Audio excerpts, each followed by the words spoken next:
Ganda. Alright, so dumating na ang ating order sa TikTok. Check natin yung ating ilaw. Alright, so buksan natin. Ang ganda ng pagkabalot. Ang linis. Sana matuwa ako nito. So nakita ko dun sa paggawa niya, ang ganda eh. Yan. Cute lang pala, cute. Yan, mukhang matibay naman.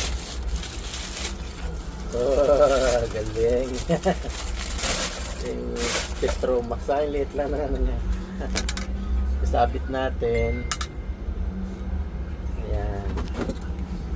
So, pailawin kaya natin, try natin. Oh, diba? Oh, ganda.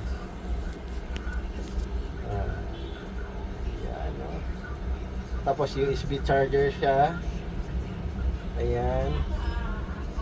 So, matagal na ito maubos ang ilaw niya kasi yan, so pwede na natin ito pang night light.